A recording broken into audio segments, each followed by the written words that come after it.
স্বামীর বদনাম করা মানে নিজের বদনাম করা। বেশিরভাগ বোকা মেয়েরা এই বিষয়টা বুঝতে পারে না। কোরআন শরীফের মধ্যে রব্বুল আলামিন বলেছেন, হুন্না লিবাসুল লাকুম ওয়া আনতুম লিবাসুল লাহুন্না।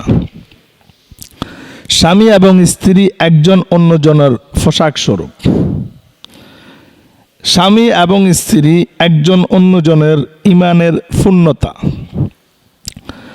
আপনি যখন একটা পোশাক পরিধান করেন, এই পোশাকের যদি যে কোনো একটা জায়গায় ছিঁড়া থাকে, একটা জায়গায় যদি ফুটা থাকে, যেমনিভাবে আপনি অসম্মানিত হন, নার্ভাস ফিল করেন, আপনাকে অসম্মানিত করা হয়, ঠিক একইভাবে আপনি যদি আপনার স্বামীর বদনাম করেন, আপনার স্বামী ছোট হওয়া মানে, আপনার স্বামী অসম্মানিত হওয়া মানে আপনি অসম্মানিত হওয়া।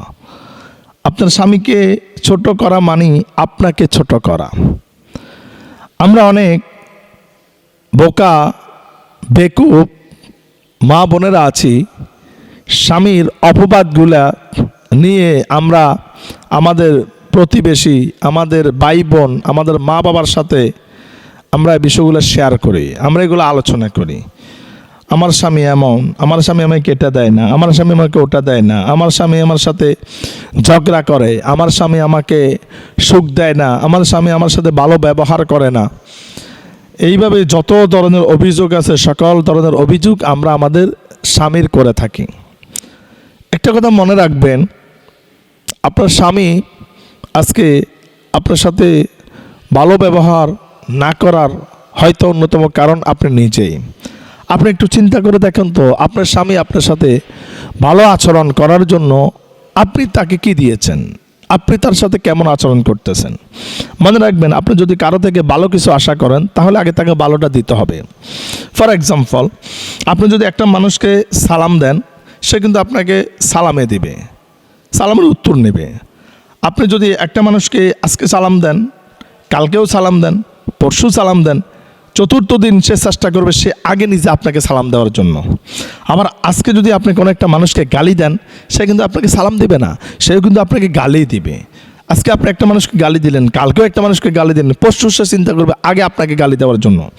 এজন্য আপনার স্বামী আজকে আপনার সাথে সুন্দর আচরণ করতেছে না, আজকে আপনার স্বামী আপনাকে খুশি করতে পারতেছে না, তার হয়তো অন্যতম কারণ আপনি নিজেই। আজকে যে আপনি বদনামটা করতেছেন, এই বদনামটা যদি আপনার স্বামীর কানে যদি যায়, আপনার কি মনে হয় আপনার স্বামী আপনাকে মন থেকে ভালোবাসবে?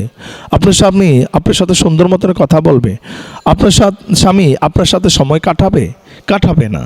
তখন সে মনে করবে আপনি তার জীবনে একটা কালসাপ, আপনি তার জীবনে একটা ধ্বংস, আপনি তার জীবনে একটা মানে অসম্মান, আপনি তার জীবনে একটা কি বলে আপনার ভূমিকম্প, অর্থাৎ যে ভূমিকম্প এসেই ঘর বাড়ি সব কিছু তছনছ করে দেয়। আপনি আপনার স্বামীর ভূমিকম্প মানে আপনি তার জীবনটাকে এভাবে সারকার করে দিচ্ছেন, ধ্বংস করে দিচ্ছেন।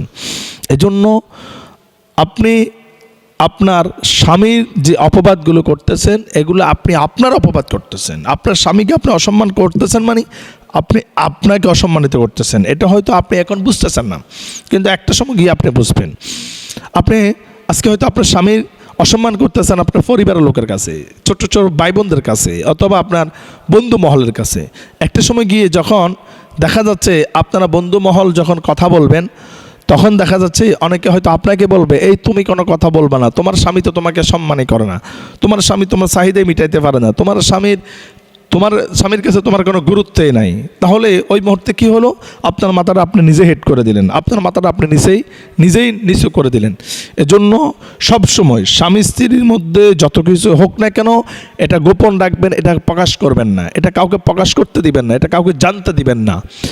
যত কিছু হোক না কেন, একটা কথা আছে না, আপনাকে শাক দিয়ে ভাত খেয়ে গোস্ত ঢেক মারতে হবে। অর্থাৎ আপনার স্বামীর সাথে আপনার যতই ঝগড়াঝাটি হবে না কেন, যতই একটু কথার অমিল হবে, এটা কিন্তু আপনার পরিবারের লোক বলেন, আপনার স্বামীর পরিবারের লোক বলেন, আপনার বন্ধু বান্ধব, বন্ধু মহল বলেন, প্রতিবেশী বলেন, কারো কাছে কিন্তু আপনাকে এটা প্রকাশ করা যাবে না।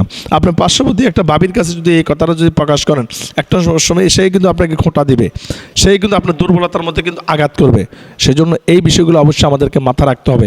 আপনার স্বামীর সম্মান আপনার সম্মান, আপনার স্বামীর মর্যাদায় আপনার মর্যাদা, আপনার স্বামী মাথা উঁচু করে চলতে পারলেই আপনি মাথা উঁচু করে চলতে পারবেন। এই বিষয়টা অবশ্যই আমাদেরকে মনে রাখতে হবে।